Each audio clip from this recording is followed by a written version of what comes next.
Hello everyone, I wanted to show you some of my computers that I own. These computers are being used currently in my office, and they are either being used just to play games or to repair or fix them or even clean them. I have more computers, but these are the ones that are currently active, so to speak. So let's have a close look to these computers from left to right. The first computer there is a Tulip Compact 2 computer. And it's an 8088 computer running at either 4.77, 7.15 or 9.54 megahertz. It also contains two disk drives, as we can see here, two 5 1/4 inch disk drives, and a nice phosphor screen over there with a monochrome display card, which could also be switched to a color mode. It was designed by Chillip, which was a Dutch manufacturer. No longer exists, unfortunately. And for its age, 1988, 87, it wasn't that interesting in regards to performance, but it was quite unique because for that age, for that time pretty much, it was quite compact. As you can see, the computer itself is pretty compact compared to, let's say, those guys over there, which are quite bulky.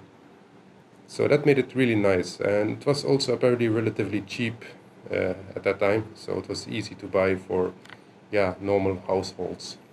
This computer at the moment has an issue booting.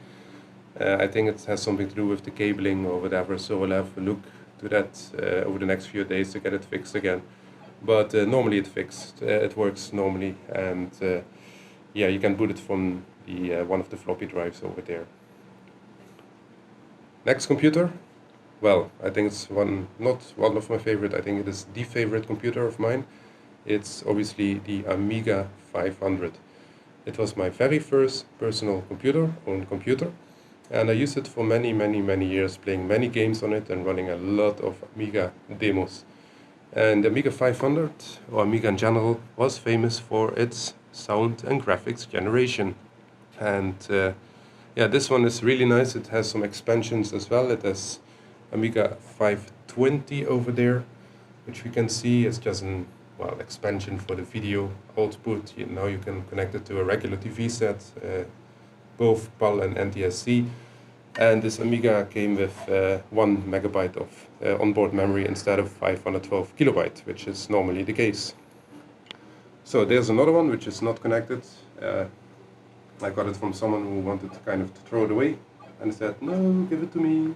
And there it is. It still works. It's perfectly fine. It's a vanilla 500 without any modifications. There we have a Nintendo classic. Yeah, I've never been a console guy myself, but I appreciate these old game stations, so to speak. This one belonged to my sister. It still works, but it's full of stickers. It's kind of dirty because it was in storage for a very long time. So I'm gonna fix it up, clean it up, and then it should be a nice addition to my collection. There, who doesn't know that one, is obviously the Commodore 64. Not connected in any way because I simply don't have enough screens and cables at the moment available. But it's a system that is appreciated by many people who were using a computer in the 80s. A really nice diamond over there is the Vectrex. Vectrex is a really special computer. I really like it a lot. It was designed in 1981, and it was designed to bring the arcade feeling into the living room. It has a vector-based display, which means that you get a really smooth display, really sharp display as well, which was super unique for that time period. Unfortunately, it only lasted 2 years, and then it was taken out of production because it was overtaken by competition computers such as Commodore, Amiga, and later on also the PC. So it only existed for a short period of time, but luckily there's still an active Vectrex community, even making games to this day, and that means that, in my opinion, the Vectrex is still well alive. So here we see two computers that probably are familiar to a lot of people. The below is the 5150 IBM, and the upper one is the IBM 5160. And the 5150 is considered to be the first PC to be precise, the first PC from IBM. And yeah, it runs in 8088 CPU, both of them, running at 4.77 megahertz. And yeah, the lower one is pretty well equipped, to be honest. When you bought the 5150 at that time, you didn't get anything. You just got the case and the motherboard and the power supply, obviously, but no floppy drives or hard drives or whatever, and only 64K of memory. And you would have to pay $1,500 for it, which, if you correct this for inflation, would be around, I think it's like $4,000 or $5,000, which is 3,500 to 4,000 euros. And if you wanted to get some expansions like floppy drives or a hard drive or a monitor, yeah, the price would go up big time. I think you would end up paying, corrected for inflation these days, something like 8,000 to 9,000 euros. This one is really well equipped. It has 2 floppy drives there, and it even has a hard drive. Yeah, that's an external hard drive, and having a capacity of a whopping 10 megabyte. Unfortunately, this hard drive is kind of broken. It still works, but not always. The hard drive motor is stuck from time to time, and that prevents the hard drive from spinning up. But if it spins up fine actually, and there's still data on it, and it works quite nice. So I really like that part. 5160 is the one that's actually running at the moment here, running a really nice game. I'll just put the brightness a bit down. Let's see. I should use the right knob there. Yeah. Yeah, it runs a really familiar game, Lemmings, and yeah, the 5160 has a more powerful power supply, so it has an integrated hard drive, CK8 ST225, a whopping 20 megabyte, and a floppy drive. I cheated on the upper one a little bit. I added a compact flash system in it, so that yeah, it's easy to put games on it. You know, you can put a compact flash card inside your normal PC, and then load some games on it, and stuff it in the back of the 5160, and then it will just see it as a regular hard drive. And considering that these hard drives, let's say those 10 megabyte hard drive and the 20 megabyte hard drive, probably are very prone to failure at this stage.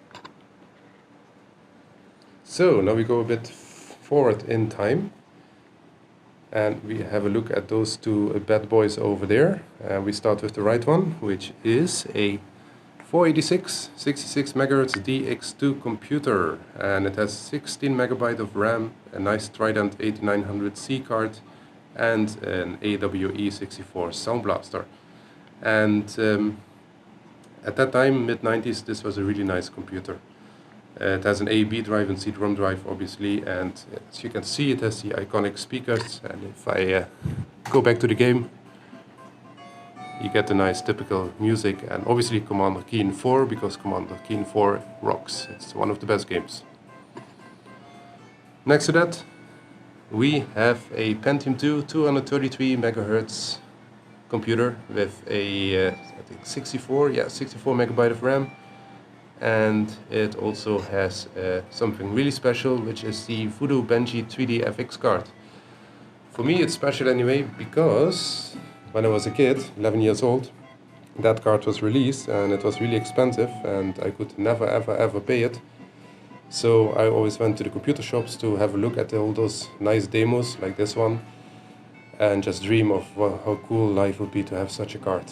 And now I got the card a few years ago, and I'm really proud of it that I still have it. Obviously the graphical performance these days is much better, but it's kind of based on the good old 3D FX, which started the whole revolution from 2D to 3D. So really nice system at all. And that's pretty much it for my computer rig at the moment. I have more computers. I have some Apple stuff like the G3, G4, LT975s, even older ones, I think. And probably I will look at them at a later stage as well, obviously. And that's pretty much it. If you want me to discuss any of these computers in more detail, please let me know, and I'm happy to tell you more about those computers and show them maybe from the inside. So thank you for watching, and see you next time.